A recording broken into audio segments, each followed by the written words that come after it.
What kind of global celebrity risks their life for a country that isn't even their own? And why did Cyndi Lauper at the peak of a deadly disaster choose to stay in Japan while everyone else left? This is not just a story of music, or fame, or even charity. It's a story of debt, of gratitude, and a quiet bond between one American superstar and the soul of Japan. In 2011, right after the Great East Japan earthquake, Cyndi Lauper made a shocking decision to continue her concert tour in Japan. While foreign media feared nuclear radiation, and other artists fled the country, she stayed. Not for publicity, not for money, but for something much deeper. Why? To understand her reason, we have to go back over 30 years when Cyndi was still unknown, broke, and nearly voiceless. And when one kind Japanese woman gave her more than just a job. She gave her hope. Let's begin with the moment Cyndi Lauper almost lost her voice and nearly everything else. Section 1: The voice that almost disappeared. Cyndi's miraculous comeback. What would you do if your dream vanished overnight? And what if the one thing you were born to do suddenly became impossible? Cyndi Lauper's story didn't start with fame. It started with fear, failure, and a voice that almost disappeared. She was a struggling singer in New York, living on minimum wage, with a dream too big for her reality. At one point, during her early performing days, her vocal cords were damaged. Doctors said she might never sing again. For a singer, it was like a death sentence. Many would give up right there. But not Cyndi. She didn't retreat. She rebuilt. With the help of a classical voice trainer, she began a long, painful process of rehabilitation. And after a full year of silence, her voice came back. Not only did she recover, it became stronger, richer, and more expressive than ever. People began to notice her voice could shift styles effortlessly, from pop to punk to ballads to blues. They called her the woman with 7 voices. But here's a question: would most people in your country keep going after a doctor says it's over? Or would they quietly let go? This moment defined her spirit. She wasn't famous yet. She wasn't rich. But she fought for her voice because that voice was her identity. And that decision changed everything. Section 2: Debuting at 30 when the world said she was too old.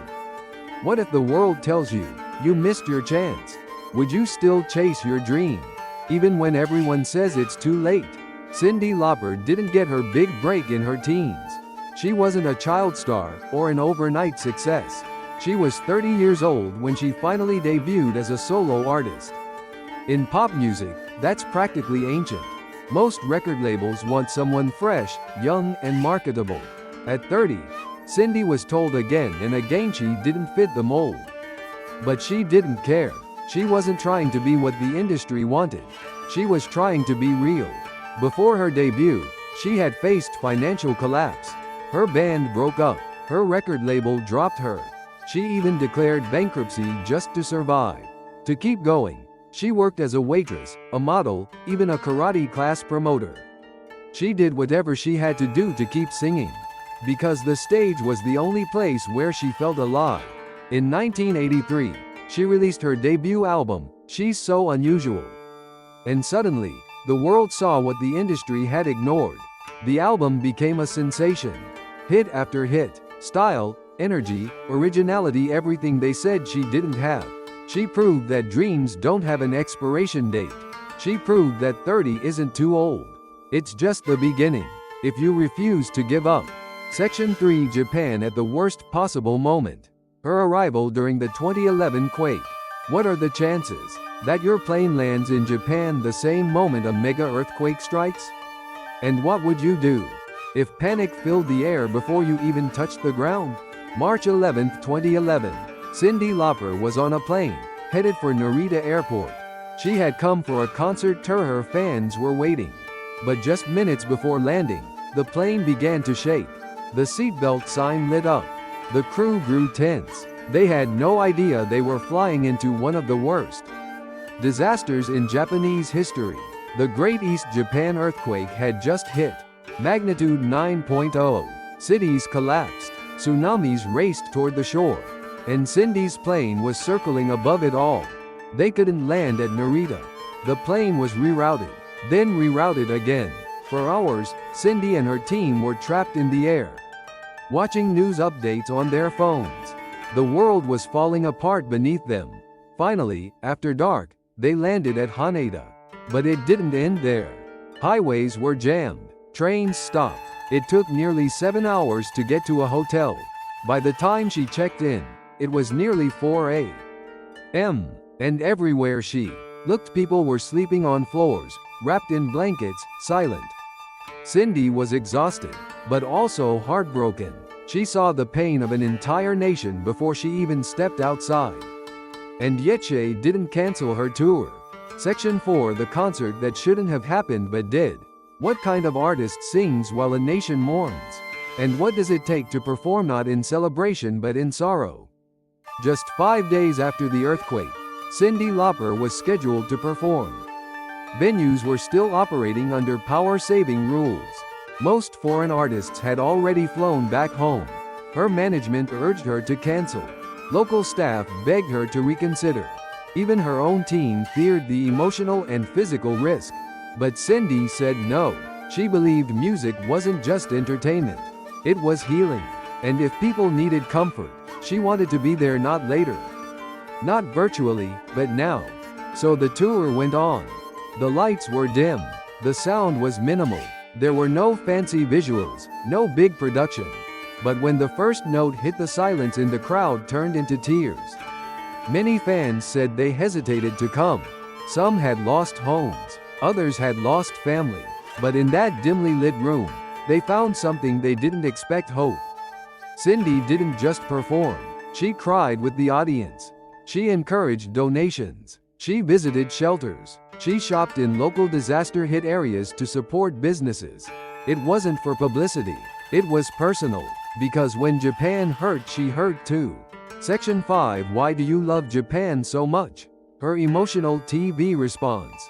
Why would an American celebrity go out of her way for a foreign country in crisis?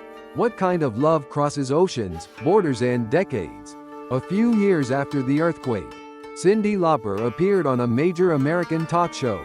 The host asked a simple but heartfelt question. Why did you stay in Japan after the disaster? Why do you care so much? Cyndi paused. Then she smiled. And then, she told a story the world had never heard.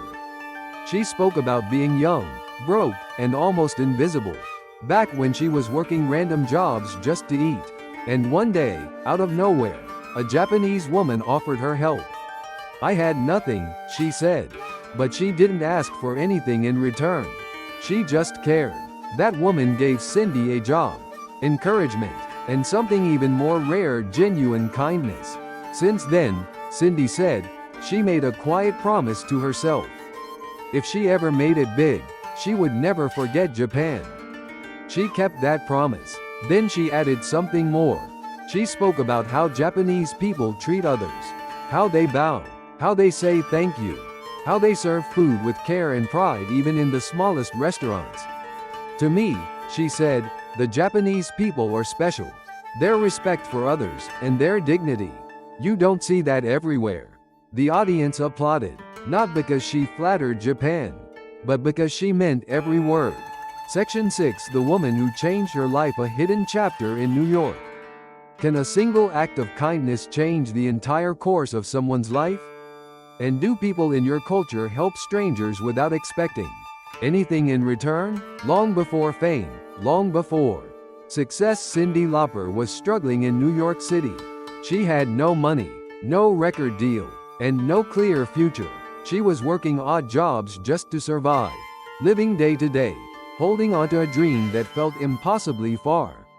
Then one day, something unexpected happened. A Japanese woman named Ms. Suzuki ran a small Japanese restaurant in the city. She saw something in Cyndi and made an offer. You can work here, if you need, she said kindly. No contracts, no conditions, just trust. Ms. Suzuki not only gave Cyndi a job, she gave her a home base. She let her rehearse, eat, rest, and she welcomed Cyndi's musician friends too. Someday, you'll make it, she used to say. Until then, just don't give up. That support was more than financial. It was emotional, human, unforgettable. Cyndi often says, if it weren't for Ms. Suzuki, her dream might have died in that city. But here's a question. In your country, how often do people support someone they don't know, just out of pure belief? That kind of support, the quiet, unconditional kind, is rare. And in Cyndi's case, it changed everything. Section 7. What Japan gave her and what she gave back. What does it mean to repay a debt that was never asked to be repaid? And how do you thank a country for saving your spirit? Cyndi Lauper never forgot what Japan gave her. It wasn't just a job or a paycheck. It was belief, a sense of worth, a reason to keep going. When she finally rose to fame, she kept Japan close to her heart. She visited often, performed in Tokyo, Osaka, Nagoya. And every time she came, she remembered. She remembered the woman who gave her a chance. She remembered the people who listened to her when no one else did. She remembered what it meant to be seen when you feel invisible. And then came 2011. When Japan was hurting, she showed up. Not as a celebrity but as someone with a personal debt of love and gratitude. During her tour after the earthquake, she did more than sing. She fundraised. She spoke on Japanese television to urge the world to help. She bought from disaster hit shops to support local economies.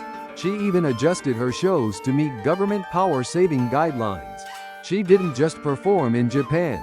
She stood with Japan. There's something powerful in that. Because sometimes, gratitude doesn't need big words. It just needs presence, action, heart. Cyndi Lauper never said, "Now we're even." She simply said, "I remember." Section 8. Japanese people are absolutely insane in the best way. What does it mean when someone says you're insane but smiles while saying it? And how can admiration sound like shock? Cyndi Lauper once said something that made people laugh, gasp, and think. She said, "Japanese people are absolutely insane." But then she added, "And I mean that in the best way." She wasn't insulting. She was admiring. She recalled a memory, one that left her stunned. "I was in Japan once when a small earthquake hit," she said. "It was only a level 3. But I panicked, and everyone else stayed calm." Her Japanese friends didn't even flinch. People on the street didn't stop walking. The train didn't even pause. "That's when I realized," Cyndi said, "there's something deeply unique about Japan. It wasn't that they didn't feel fear. It was that they had mastered how to live with it." She thought back to her 2011 tour. Aftershocks still shook the ground. People were grieving, worried, uncertain. And yet they came to her shows. They waited in line. They smiled. "They're crazy," she laughed, but in the most beautiful, brave way. This wasn't just about earthquakes. It was about resilience, about dignity under pressure. And maybe, just maybe, the rest of the world has something to learn from that kind of crazy. Section 9. Praise, criticism, and the global reaction to her words. What happens when a global star praises one country too much?